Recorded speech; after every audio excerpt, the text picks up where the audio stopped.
আমার কথা যখন ওর মনে পড়ছে, ওই বুঝতে পারছে ওর কন্ডিশনটা কি হয়েছে। ও তো বাচ্চা, ছোটবেলা থেকে ও যা হয়েছে, ওর জীবনে যা হয়েছে হয়েছে। তারপর থেকে আমি ওকে যখন নিয়ে এসেছি, ওর জীবনে আমি ছাড়া আর কেউ নেই। ও আমার এই ফেসটাও ভালো মতো চেনে। ও বাচ্চা তো সমস্ত কিছু ক্যাচ করে নিয়েছে যে আমার বাবা এটা, আমার পুরো পৃথিবী এটা, আমার সব কিছু এটা। কিন্তু সেই মানুষটা যদি আমি ওই জায়গায় 4 দিন এইখানটা পড়ে থাকি, আমার যে কি হচ্ছে। আর বন্ধুরা, আজকে হচ্ছে আমাদের এমজিদের অপারেশন, ঠিক আছে। আমি অনেক পারমিশন নিয়ে হচ্ছে ওটি রুমে নিয়ে যাচ্ছে, অনেক পারমিশন নিয়ে এমজিদের ভিডিও করার পারমিশন নিয়েছি। আর এখানে এমজিদার সমস্ত কিছু আমি জানিয়েছি, ভিডিও সমস্ত কিছু দেখেছি, বলেছি যে এই ব্যাপার ডোনেট ফোনটা আসবে। ওই ওনাকে আমাকে একটু ওটি রুমে ঢুকতে দেওয়ার পারমিশন একটুখানি দিয়েছে। তো আপনারা সবাই দোয়া করবেন, আশীর্বাদ করবেন, পে করবেন যাতে এমজিদা তাড়াতাড়ি সুস্থ হয়ে যায়। আমি আর আর ঢুকতে দেবে কি আমি জানি না। ও বাবা, তো এর থেকে বেশি আমি আর দেখাতে পারছি না, ঠিক আছে। আমাকে ওটি রুমে ঢোকার পারমিশন দিয়েছে এই জন্য যে এমজিদার ব্যাপারটা সমস্ত কিছু আমি বলেছি যে এরকম এরকম ভিডিও করলে তবে ডোনেশন আসবে, আমি ওনার এমজিদাকে চিকিৎসা করাতে পারবো। তো ওই জন্য এটুকু ভিডিও করার পারমিশন অনেক রিকোয়েস্ট করে এই ভিডিওটা আপনাদের শুধু আপনাদের দেখাবো বলে এইটুকু জাস্ট। আমি এখানে থাকতে পারবো না বেশিক্ষণ, আমার এমনি গাছ তত্তর করছে, কাঁপছে, ঠিক আছে। কী করছি ওরাই জানে।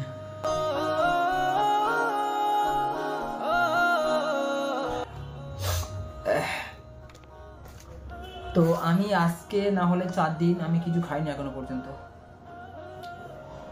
আমি আজ 4 দিন, রমজান মাস চলছে, রোজা হচ্ছে, আপনারা সবাই জানেন। তো শুধু ভোরের বেলা একটা রুটি কলা খেয়ে রোজা রেখেছি। আর আজ 4 দিন আমি এমনিদার পিছনে। আর ওদিকে আমাদের সোনামা বা আমার কলিজার টুকরা যে মেয়েটাকে রেখে আমি এখানে এসেছি। তো ফাইনালি এমনিদার অপারেশন আজকে হয়ে গিয়েছে। তো শোনার জন্য যে কষ্ট হচ্ছে সেটা একমাত্র আমি অনুভব করতে পারছি। আর ভাবতেছি যে কালকে আমি বাড়িতে যাব, কারণ শোনার জন্য প্রচণ্ড কষ্ট হচ্ছে, কালকে আমি বাড়িতে যাব। আর আজকে এমনিদের ওটি হলো, তো ওটি চলছে, আমি জানি না কতদের কি হবে না হবে। আর আমি আজকে আপনাদের কিছু প্রশ্নের উত্তর দিতে চাই। আমরা যে ওটিটা করছি এমনিদার, হ্যাঁ, তো সত্যি বলতে আমাদের কাছে একটা টাকা নেই। তো নার্সিং মালিককে রিকোয়েস্ট করলাম, হাতে পায়ে ধরলাম, রিকোয়েস্ট করলাম একটা এরকম একটা ব্যাপার, বললাম যে আমরা ভিডিও শ্যুট করি, ভিডিও শ্যুট করলে কিছু টাকা আসবে। আসার পরে তো কষ্ট হচ্ছে, বললাম যে কিন্তু ভিডিও শ্যুট করি, তা এমজির পুরোপুরি আপডেট আমার চ্যানেলটা সমস্ত কিছু নার্সিং মালিককে দেখালাম। দেখানোর পরে উনি বললো যে ভিডিও শ্যুট করার সমস্যা নেই। নার্সিং মালিক পর্যন্ত বুঝেই গিয়েছে যে এই যে এমজি যে চিকিৎসা করা হচ্ছে এর ডোনেটের প্রয়োজন। সব জায়গা থেকে চাঁদাপত্র তুলে চাঁদা তুলে তারপর চিকিৎসা করা হচ্ছে। তো ওনাকে বলার পর উনি ভিডিও করতে দিয়েছে। এমনকি উনি আমাকে এটা পর্যন্ত বলেছিল যে তুমি ওটি রুমের পুরোপুরি ভিডিও করতে পারো, কোনো সমস্যা নেই, আমার কোনো সমস্যা নেই, যেহেতু তোমার জন্য, তুমি একটা এতটুকু ছেলে, তোমার জন্য একটা মানুষের হেল্প হচ্ছে, তুমি ওটি রুমের পুরোপুরি ভিডিও করতে পারো। তো আমি পুরোপুরি ভিডিও করতে পারছি না। আর এরকম পুরোপুরি ভিডিও করা ইউটিউবের লিগালি নয় বা সম্ভব নয়, অনেকজন দেখতেও পারবে না। তো আপনার আমার ফেসটা থেকে বুঝতে পারছি আমি 4 দিন রোজা করছি। শুধু আমি আপনাদের একটা কথা বলছি, শুধু আমি আপনারা যারা বলেন যে রোহান হিন্দু না মুসলিম এটা বলেন, কিন্তু আমি মুসলিম, আমি একটা মুসলিমের ছেলে। আমি আজ 4 দিন রোজা করছি বললে কষ্টের কথা কী বলবো আপনাদেরকে। ভোরের বেলা সেরি খাওয়ার সময় ভোরের বেলা আমি শুধু একটা রুটি বা জাস্ট একটু জল বা পানি এটুকু আমি রোজা করতাম। আর সন্ধ্যাবেলা একটুখানি পানি, বাস এইটুকু শেষ। আমার আর কিছু নেই। কারণ আমি হচ্ছে আমার প্রাণের প্রিয় একটা বাচ্চাকে রেখে, যে আমাকে ছাড়া 1 সেকেন্ড থাকতে পারে না, তাকে রেখে আমি চলে এসেছি। আজকে এমজির জায়গায় অন্য কোনো কেউ থাকলে যদি আমি তার পাশে এইভাবে দাঁড়াতাম, আমি তার জন্য এতটুকু করতাম। কারণ সবার উপরে মানুষ সত্য, ভাবতে পারছি না যে সোনামা যে এত কষ্ট পাবে ওর জন্য না।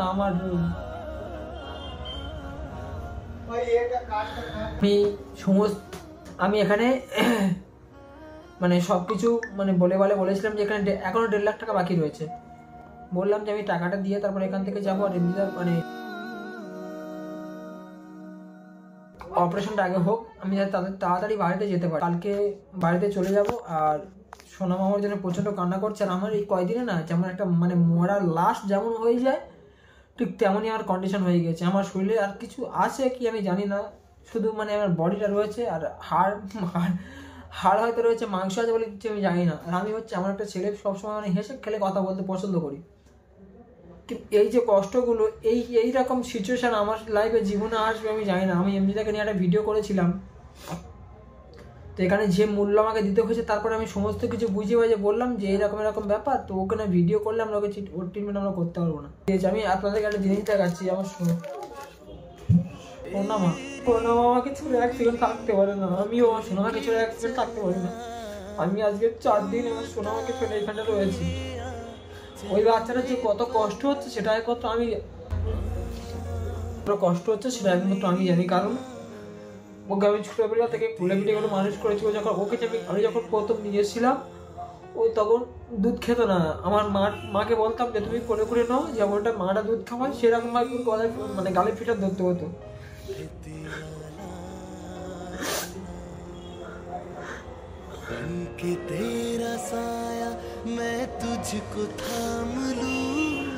ও আমাকে ছেড়ে এক সেকেন্ড থাকতে পারে না কোথাও। সবাই যখন আমার সাথে যায়, ও তখন সবার কাছে যায়, আর যখন আমি ওর পাশে থাকি না, ওর পুরো দুনিয়াটা অন্ধকার হয়ে যায়। ওই বাচ্চাটা শুধু একমাত্র আমাকে ভালোবাসবে। এখন এমজিদার এদিকে এই কন্ডিশন, কতগুলো টাকা শুধু বলেছে তুমি মানে অসুবিধা পড়াও, আমার ইমিডিয়েটলি বাড়িতে যেতে হবে, কারণ একটা বাচ্চা রয়েছে। আমার বাচ্চা আমাকে ছেড়ে এক সেকেন্ড থাকতে পারে না। আর এইখানটা এমন সিচুয়েশন হয়ে গেছে, এমনিটাকে অ্যাডমিট আমি করেছিলাম, সমস্ত কিছু আমি করেছিলাম, সেই জন্য সেই ক্ষেত্রে আমাকে এখানে পড়ে থাকতে হচ্ছে, নাহলে আমি এখানে থাকতাম না। আমার বাচ্চাটা আমাকে ছেড়ে এক সেকেন্ড থাকতে পারছে না। আমার কথা যখন ওর মনে পড়ছে, ওই বুঝতে পারছে ওর কন্ডিশনটা কি হয়েছে। ও তো বাচ্চা, ছোটবেলা থেকে ও যা হয়েছে, ওর জীবনে যা হয়েছে, তারপর থেকে আমি ওকে যখন নিয়ে এসেছি, ওর জীবনে আমি ছাড়া আর কেউ নেই। ও আমার এই ফেসটাও ভালো মতো চেনে। ও বাচ্চা তো সমস্ত কিছু ক্যাচ করে নিয়েছে যে আমার বাবা এটা, আমার পুরো পৃথিবী এটা, আমার সব কিছু এটা। কিন্তু সেই মানুষটা যদি আমি ওই 4 দিন এইখানটায় পড়ে থাকি, আমার যে কি হচ্ছে আর আমার সোনামার যে কি হচ্ছে আপনারা তো বুঝতে পারছেন। কিন্তু আমি এখান থেকে কি করে যাব? এমনি তো এখানে অপারেশন করেছি, সমস্ত কিছু আমার ক্রাইটেরিয়া। আমি কষ্ট করে আমার সোনামার জন্য কিছু টাকা জমিয়েছিলাম, 4.5 লক্ষ টাকা আমি এমনিদাকে দিয়ে দিয়েছি। সেটা করিয়েছি এমনিদার এই 1.5 লক্ষ টাকার মতো পাবে। তো একটাই রিকোয়েস্ট, আমি আপনাদের কাছে হাত জোড় করছি, আমি সোনামা, সবাই মানুষের পাশে দাঁড়ানোটা কি ভুল? আপনারা বলেন তো, মানুষের পাশে দাঁড়ানোটা কি ভুল? আমি এইসব আমি একদম আমার লাইফে এগুলো কিছু ঘটেনি আজ পর্যন্ত। মানুষের পাশে দাঁড়ানোটা ভুল। যদি মানুষের পাশে দাঁড়ানোটা ভুল হয়, তাহলে আপনাদের কাউকে 1 টাকা মারতে হবে না। যদি বলে যে রোহনদা তুমি যেটা করেছো ভালো করেছো, একটা মানুষের পাশে দাঁড়িয়েছো, তো আপনাদের কাছে হাত জোড় করে রিকোয়েস্ট করছি, এমনিদার স্থানে আমি দিচ্ছি যে আমি তো আমার নিজের জন্য কিছু করছি না, একটা মানুষের জন্য করছি। আজকে এমনিদার জায়গায় অন্য কেউ থাকলে আমি সেম এই কাজটাই করতাম। তো মানুষ এমন একটা মানুষজন মানুষ হয়ে যদি মানুষের জন্য কিছু করতে পারি, সেরকম মানুষ হওয়ার কোনো প্রয়োজন নেই। আর শুধু একটাই কষ্ট হচ্ছে আমার সোনামার জন্য। তো আমি হয়তো কালকে আমি আগে বাড়িতে যাবো, কারণ আমার সোনামাকে না দেখে আমি একসাথে থাকতে পারি না। আমার যদি অত কষ্ট হয়, আমার সোনামার যে কি হচ্ছে, আমি এখানে 4 দিন ঘুমাই নাই, শুধু রোজা রাখছি, কিছু খাই নাই। এখন যদি কিছু খাই তো আমার বমন হচ্ছে, শুধু বমন হচ্ছে, আমি কিছু খেতে পারছি না।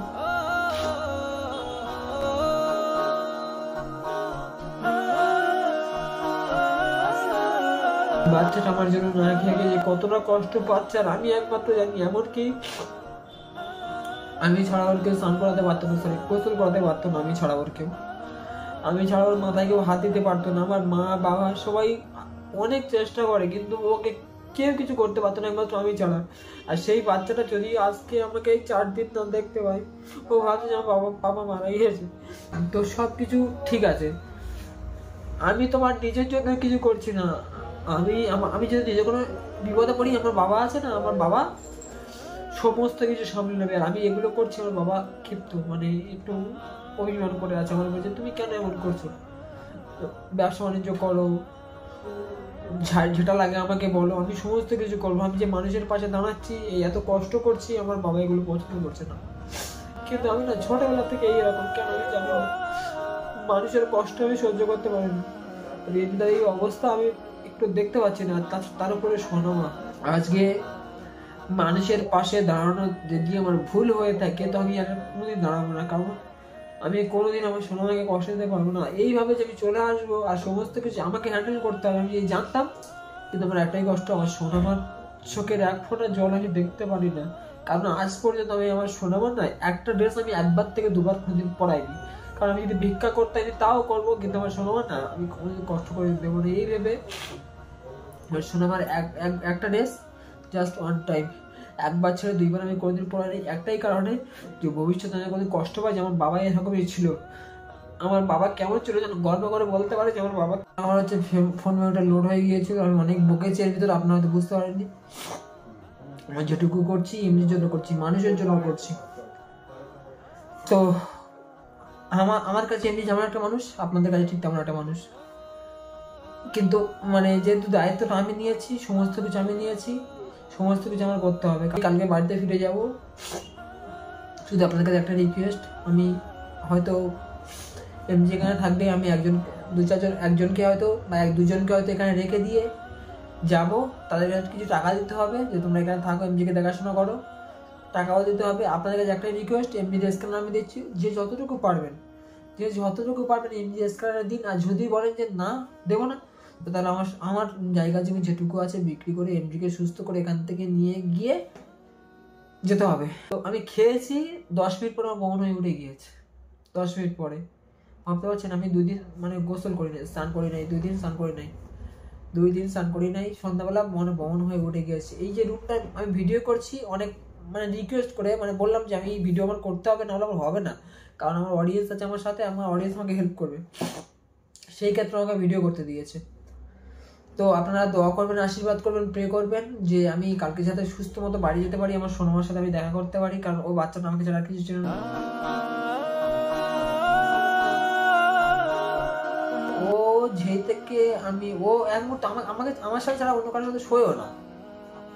জানি না কি হচ্ছে না হচ্ছে। তো আপনাদের কাছে একটা রিকোয়েস্ট, এমডিকে হেল্প করুন। এখন 1.5 লক্ষ টাকা এখানে বাকি রেখে আমি অপারেশন করিয়েছি। প্রায় 12 লক্ষ টাকা খরচা হয়ে গেছে। যেখানে 7 লক্ষ টাকা খরচা হওয়ার কথা সেখানে 12 লক্ষ টাকা খরচা হয়েছে। এখানে 7 লক্ষ মানে বাজেট 12 লক্ষ টাকায় চলে গিয়েছে। আর সমস্ত কিছু আমি নিজে থেকে, আমি কত আর করবো বলেন তো? আমার তো আর মানে নিজে থেকে সমস্ত কিছু নিজে থেকে করেছি আমি। আমার এই বয়সে আমি আমার বাবার একটুও সাপোর্ট নিই না। আমার বাবার যেটুকু আছেন, আমি যদি বসে খাই তো আমার বাবার সম্পত্তি আমি শেষ করতে পারবো না। কিন্তু আমি চাই যে নিজে থেকে কিছু করবো, গরিব মানুষের পাশে দাঁড়াবো। সেই ক্ষেত্রে এই কাজটা আমার করা। আর যতটুকু করেছি আমি নিজে থেকে, আমার নিজের আর্নিং, ইউটিউব থেকে একটা পেমেন্ট আসে, সেই টাকা পয়সা নিয়ে আমি এমজির পিছনে খরচা করেছি।